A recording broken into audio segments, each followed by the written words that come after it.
would be out by September, and we're on track to meet that target. Excuse me. Our military mission in Afghanistan will conclude on August 31st. The drawdown is proceeding in a secure and orderly way, prioritizing the safety of our troops as they depart. Our military commanders advised me that once I made the decision to end the war, we needed to move swiftly to conduct the main elements of the drawdown. And in this context, speed is safety. And thanks to the way in which we have managed our West, conducting our drawdown differently would have certainly come with an increased risk of safety to our personnel. To me, those risks were unacceptable. And there was never any doubt that our military would perform this task efficiently and with the highest level of professionalism. That's what they do. And the same is true of our NATO allies and partners who have supported, we are supporting and supporting us as well as they conclude their retrograde. I want to be clear, the U.S. military mission in Afghanistan continues through the end of August. We retain personnel and capacities in the country, and we maintain some authority, the same authority under which we've been operating for some time. As I said in April, the United States did what we went to do in Afghanistan, to get the terrorists who attacked us on 9/11 and deliver justice to Osama bin Laden, and to degrade the terrorist threat to keep Afghanistan from becoming a base from which attacks could be continued against the United States. We achieved those objectives. That's why we went. We did not go to Afghanistan to nation build. And it's the right and the responsibility of the Afghan people alone to decide their future and how they want to run their country. Together with our NATO allies and partners, we have trained and equipped over nearly 300,000 current serving members of the military, the Afghan National Security Force, and many beyond that who are no longer serving. Add to that hundreds of thousands more Afghan national defense and security forces trained over the last 2 decades. We provided our Afghan partners with all the tools, let me emphasize, all the tools, training, and equipment of any modern military. We provided advanced weaponry, and we're going to continue to provide funding and equipment, and will ensure they have the capacity to maintain their Air Force. But most critically, as I stressed in my meeting just 2 weeks ago with President Ghani and Chairman Abdullah, Afghan leaders have to come together and drive toward a future that the Afghan people want and they deserve.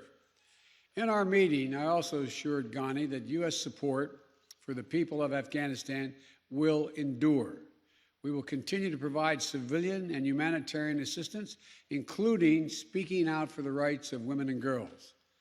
I intend to maintain our diplomatic presence in Afghanistan, and we are coordinating closely with our international partners in order to continue to secure the international airport. And we're going to engage in a determined diplomacy to pursue peace and a peace agreement that will end this senseless violence. I've asked Secretary of State Blinken and our Special Representative for Afghanistan Reconciliation to work vigorously with the parties in Afghanistan, as well as the regional and international stakeholders to support a negotiated solution.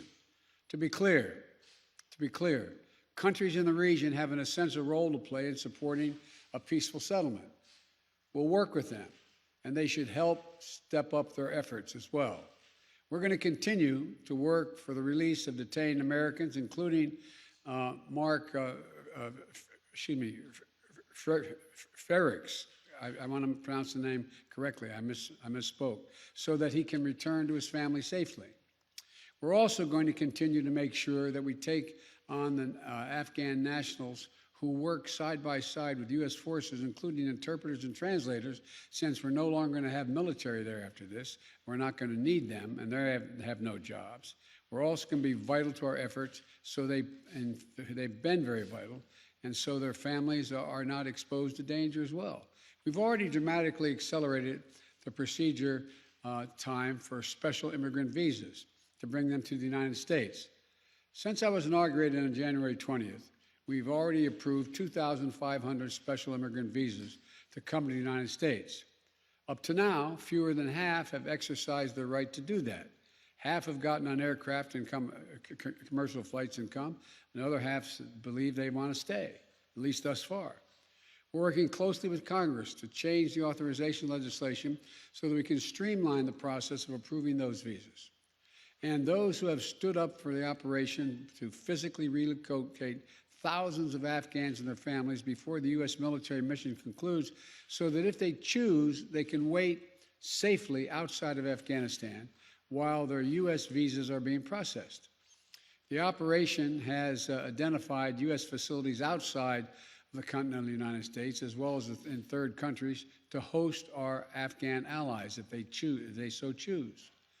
And starting this month, we're going to begin to begin relocation flights for Afghanistan SIV applicants and their families who choose to leave. We have a point person in the White House and at the State Department-led task force coordinating all of these efforts. But our message to those women and men is clear.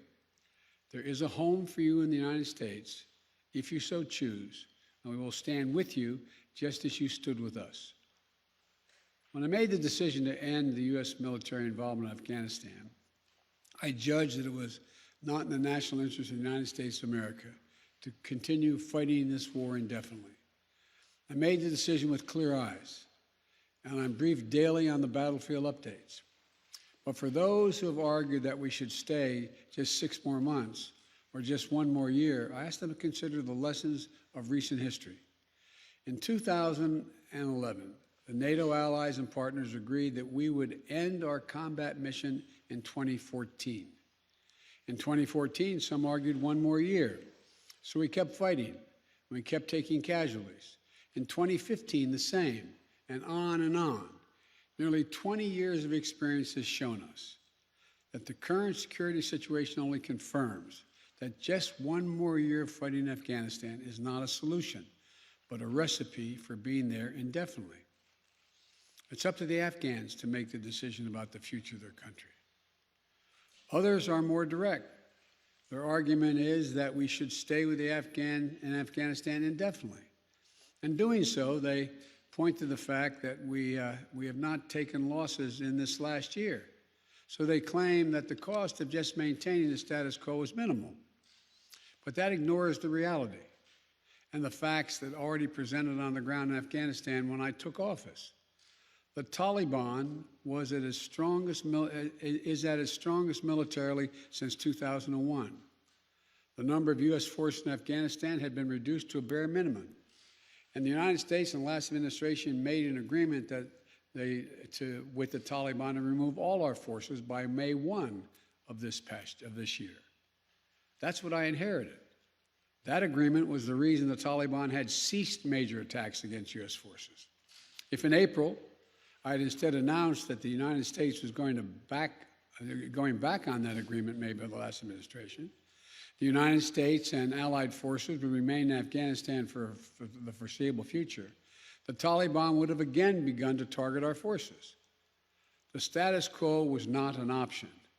Staying would have meant U.S. troops taking casualties, American men and women back in the middle of a civil war. And we would run the risk of having to send more troops back into Afghanistan to defend our remaining troops. Once that agreement with the Taliban had been made, staying with a bare minimum force was no longer possible. So let me ask those who want us to stay, how many thousands more Americans' daughters and sons are you willing to risk? How long would you have them stay? Already we have members of our military whose parents fought in Afghanistan 20 years ago. Would you send their children and their grandchildren as well? Would you send your own son or daughter? After 20 years, $1 trillion spent training and equipping hundreds of thousands of Afghan national security and defense forces, 2,448 Americans killed, 20,722 more wounded, and untold thousands coming home with unseen trauma to their mental health. I will not send another generation of Americans to war in Afghanistan with no reasonable expectation of achieving a different outcome. The United States cannot afford to remain tethered to policies created in response to a world as it was 20 years ago. We need to meet the threats where they are today. Today, the terrorist threat has metastasized beyond Afghanistan. So, we are repositioning our resources and adapting our counterterrorism posture to meet the threats where they are now, significantly higher in South Asia, the Middle East, and Africa. But make no mistake, our military and intelligence leaders are confident they have the capabilities to protect the homeland and our interests from any resurgent terrorist challenge emerging or emanating from Afghanistan. We are developing a counterterrorism over-the-horizon capability that will allow us to keep our eyes firmly fixed on any direct threats to the United States and the region and act quickly and decisively if needed. We also need to focus on shoring up America's core strengths to meet the strategic competition with China and other nations that is really going to determine our future. We have to defeat COVID-19 at home and around the world. Make sure we're better prepared for the next pandemic or biological threat. We need to establish international norms for cyberspace and the use of emerging technologies. We need to take concerted action to fight existential threats of climate change. And we will be more formidable to our adversaries and competitors over the long run if we fight the battles of the next 20 years, not the last 20 years. Finally, I want to recognize the incredible sacrifice and dedication that the U.S. military and civilian personnel serving alongside our allies and partners have made over the last 2 decades in Afghanistan. I want to honor the significance of what they've accomplished and the great personal risk they encountered and the incredible cost to their families. Pursuing the terrorist threat through some of the most unforgiving terrain on the planet, I've been almost throughout that entire country, ensuring there hasn't been another attack on the homeland from Afghanistan for the last 20 years, taking out bin Laden. I want to thank you all for your service and the dedication to the mission so many of you have given, and to the sacrifices that you and your families have made over the long course of this war. We'll never forget those who gave the last full measure of devotion for their country in Afghanistan, nor those whose lives have been immeasurably altered by wounds sustained in the service of their country. We're ending America's longest war, but we'll always, always honor the bravery of the American patriots who served in it. May God bless you all, and may God protect our troops. Thank you. Mr. President, do you trust the Taliban, Mr. President? Is a Taliban takeover of Afghanistan now inevitable? No, it is not. Because you have the Afghan troops have 300,000 well-equipped as any army in the world, and an air force against something like 75,000 Taliban. It is not inevitable. Do you trust the Taliban, Mr. President? Do you trust the Taliban, sir? Is that a serious question? It's absolutely a serious question. Do you trust the Taliban? No, I do not. The country to the Taliban. No, I do not trust the Taliban. So why are you taking over? Is the U.S. responsible for the death that happened to Afghanistan? What, Mr. President, will you amplify that question, please? Will you amplify your answer, please, why you don't trust the Taliban? It's a silly question. Do I trust the Taliban? No. But I trust the capacity of the Afghan military, who is better trained, better equipped, and more competent in terms of conducting war. Yes, ma'am. Thank you, Mr. President.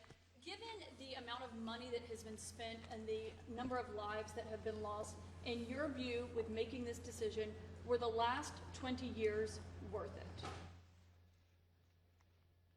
You know my record. I can tell by the way you asked the question.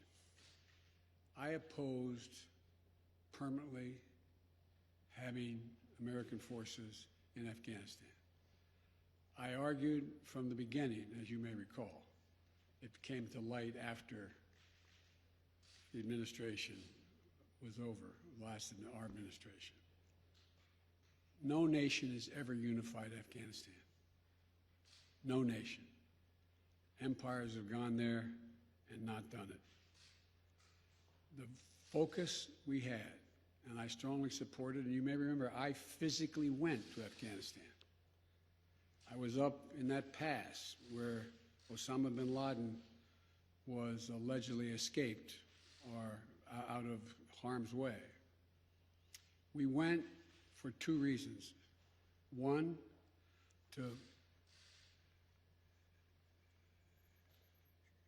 bring Osama bin Laden to the gates of hell, as I said at the time. The second reason was to eliminate al-Qaeda's capacity to deal with more attacks in the United States from that territory. We accomplished both of those objectives, period. That's what I believed from the beginning, why we should be and why we should have gone to Afghanistan. That job had been over for some time.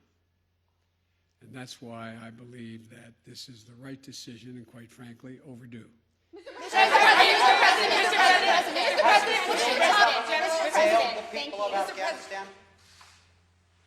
Mr. President, thank you very much. Your own intelligence community has assessed that the Afghan government will likely collapse. That is not true. Can you please clarify what they have told you about whether that will happen or not? That is not true. They did not reach that conclusion. So what is the level of confidence that they have that it will not collapse? The Afghan government and leadership has to come together.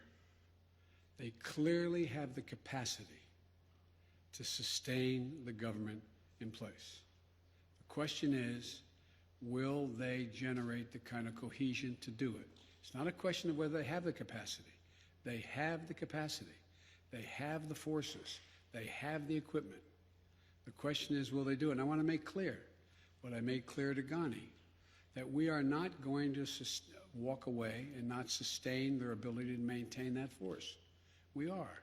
We're going to also work to make sure we help them in terms of everything from food necessities and other things in the region. But there is not a conclusion that, in fact, they cannot defeat the Taliban. I believe the only way there's going to be, this is now Joe Biden, not the intelligence community, the only way there's ultimately going to be peace and security in Afghanistan is that they work out a modus vivendi with the Taliban and they make a judgment as to how they can make peace. And the likelihood there's going to be one unified government in Afghanistan controlling the whole country is highly unlikely. Mr. President, thank you. But we have talked to your own top general in Afghanistan, General Scott Miller. He told ABC News the conditions are so concerning at this point that it could result in a civil war. So if Kabul falls to the Taliban, what will the United States do about it? Look, you've said two things. One, that if it could result in a civil war, that's different than the Taliban succeeding, number one. Number two, the question of what will be done is going to be implicated, is going to implicate the entire region as well. There's a number of countries that have a grave concern about what's going to happen in Afghanistan relative to their security. The question is, how much of a threat to the United States of America and to our allies is whatever results in terms of a government or an agreement? That's when that judgment will be made. Mr. President, some Vietnamese veterans see echoes of their experience in this withdrawal in Afghanistan. Do you see any parallels between this withdrawal and what happened in Vietnam with some people feeling? None whatsoever. Zero. What you had is you had entire brigades breaking through the gates of our embassy. 6, if I'm not mistaken. The Taliban is not the North Vietnamese army. They're not remotely comparable in terms of capability. There's going to be no circumstance where you see people being lifted off the roof of a embassy of the United States from Afghanistan. It is not at all comparable.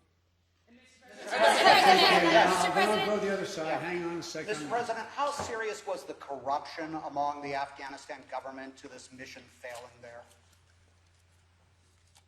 Well, first of all, the mission hasn't failed yet. There is, in Afghanistan, in all parties, there's been corruption. The question is, can there be an agreement on unity of purpose? What is the objective? For example, it started off there were going to be negotiations between the Taliban and the Afghan National Security Forces and the Afghan government. That didn't come to fruition. So the question now is, where do they go from here? That the jury is still out, but the likelihood there's going to be the Taliban overrunning everything and owning the whole country is highly unlikely. Yes, ma'am. Mr. President, will the United States be responsible for the loss of Afghan civilian lives that could happen after the military exit? No. It's up to the people of Afghanistan to decide on what government they want, not us to impose the government on them. No country's ever been able to do that. Keep in mind, as a student of history, as I'm sure you are, never has Afghanistan been a united country. Not in all of its history. Not in all of its history. Mr. President, if this isn't a mission accomplished moment, what is it in your No, view? there's no mission accomplished. How would you describe it? The mission was accomplished in that we got Osama bin Laden, and terrorism is not emanating from that part of the world. Mr. President, it is safety, as you just said in your remarks. Are you satisfied with the timeline of relocating Afghan nationals? Is it happening quickly enough to your satisfaction, if it may not happen until next month at the end? Much of it's already happened. There's already been people, about 1,000 people have gotten on aircraft and come to the United States already on commercial aircraft. So as I said, there's over 2,500 people that, as from January to now, have gotten those visas, and only half decided that they wanted to leave. The point is that I think the whole process has to be speeded up, period, in terms of being able to get these visas. Why can't the U.S. evacuate these Afghan translators to the United States to await their visa processing, as some immigrants at the southern border have been allowed to do? Because the law doesn't allow that to happen. And that's why we're asking the Congress to consider changing the law. But in the meantime, we can guarantee their safety if they wish to leave by taking them to third countries, and or while the wait is taking place, to come to and hopefully while they're waiting there, to be able to bring them back to the United States if that's what they choose to do. I'm Afghan fat woman. Any message, good message for Afghan women in future, because they have achievement, they are really concerned about their achievement. They are very concerned with good reason. Yes. When I was in Afghanistan, I've been there a number of times. I remember being in a school outside, and by the way, the schools in Afghanistan are not fundamentally unlike schools on the West Coast, where they have, an area in the middle that is sort of looks like a playground, and single-story buildings connected around it. And I remember saying speaking to a group of young women, I guess they're roughly, don't hold me to this, they look like they'd be 14, 15 years old. And they're in school, and there's a tiered classroom with single light bulbs hanging from the ceiling, as I know you know. And I said, the United States came here to make sure that we got this terrorist Osama bin Laden, and that terrorists didn't amass again to go after our country. And then we're going to have to leave. And the young woman said, you can't leave. You can't leave. It was heartbreaking. You can't leave. She said, I want to be a doctor. I want to be a doctor. I want to be a doctor. If you leave, I'll never be able to be a doctor. Well, that's why we spent so much time and money training the Afghan security forces to do the work of defending that. Anyway, so yes, I'm aware. I'm going to take one more question. Mr. President, have you spoken with any Taliban officials about the withdrawal? Mr. President, the Taliban being in Russia today. Mr. President, Thank you. I wanted to ask, with the benefit of hindsight, you've spoken to the fact that the Taliban are sort of at their militarily strongest point that you've seen in 20 years. How do you feel personally about that with the benefit of hindsight and all of the dollars and investments and American troops that were sent there?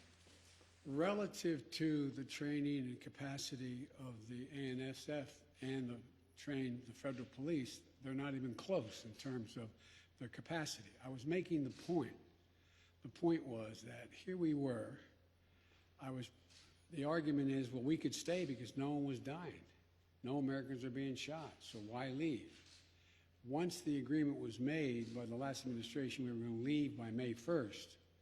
It was very clear that a Taliban that had always been a problem was even a more sophisticated problem than they were than before. Not more sophisticated than the ANSF, than government, more than they were. The point being that it would have increased the prospect that they would have been able to take more lives of Americans if they decided we weren't going to go after them. That was the point I was making. Thank you all so very much. Have you spoken with any Taliban officials on the withdrawal? Mr. President, what do you make of the Taliban delegation going to Russia today? Mr. President,